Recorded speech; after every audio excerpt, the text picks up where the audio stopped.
اور وہ ہیں سعودی عرب کے محدث اعظم شیخ محمد ناصر الدین البانی رحمۃ اللہ علیہ، المتوفا 1420 ہجری، جو 2 اکتوبر 1999 کو ان کی ڈیتھ ہوئی۔ 75 ایئرز تک انہوں نے احادیث پر ریسرچ کی، اور تمام علماء عرب نے یہ چیز یونینیمسلی ایگریڈ کی کہ وہ اس دور کے امام بخاری تھے۔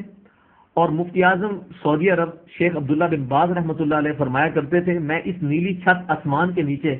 کسی ایسے شخص کو نہیں جانتا جو حدیث میں ناصر الدین البانی سے زیادہ علم رکھنے والا ہو۔ انہوں نے پوری زندگی حدیث کی تحقیق میں انہوں نے صرف کی، اور انہوں نے اتنا بڑا کام کیا جو امت میں کچھ اور لوگوں نے بھی کیا لیکن ان کو اتنی مشہوری حاصل نہیں ہوئی،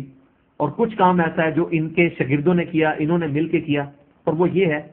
کہ صحیح بخاری اور صحیح مسلم تو 100% صحیح احادیث ہے۔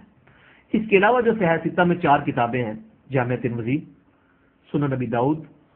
سنن نسائی اور سنن ابن ماجہ، اور اس کے علاوہ جتنی احادیث کی 30 کے قریب جو بڑی بڑی کتابیں ہیں ان کی انہوں نے تخریج کی، پرانے محدثین کی ہی آراء کو ذہن میں رکھتے ہوئے صحیح اور ضعیف احادیث کو علیحدہ کیا۔ کچھ تو ان کتابوں میں جو ضعیف احادیث ہیں وہ تو اماموں نے خود مینشن کر دی، اور کچھ انہوں نے صرف کلیکٹ کی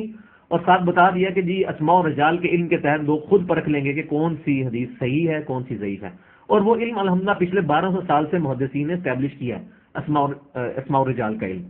تو اس کے تحت انہوں نے یہ ایفرٹ کی، تو انہوں نے اس کے بعد پھر کتابوں کو علیحدہ کیا، صحیح جامع ترمذی، ضعیف جامع ترمذی، صحیح سنن نبی داؤد، ضعیف سنن نبی داؤد، صحیح نسائی، ضعیف نسائی، اور اس طرح صحیح ابن ماجہ اور ضعیف ابن ماجہ، اسی طرح صحیح مشکات المصابی اور ضعیف مشکات المصابی، اور اس کے علاوہ جتنی احادیث کی کتابیں تھیں ان کی انہوں نے تخریج کی۔ بہت بڑا کام ہے، 50 سال تک انہوں نے اس کے اوپر بڑی ایفرٹ کی اور یہ سارا کام اسٹیبلش کیا۔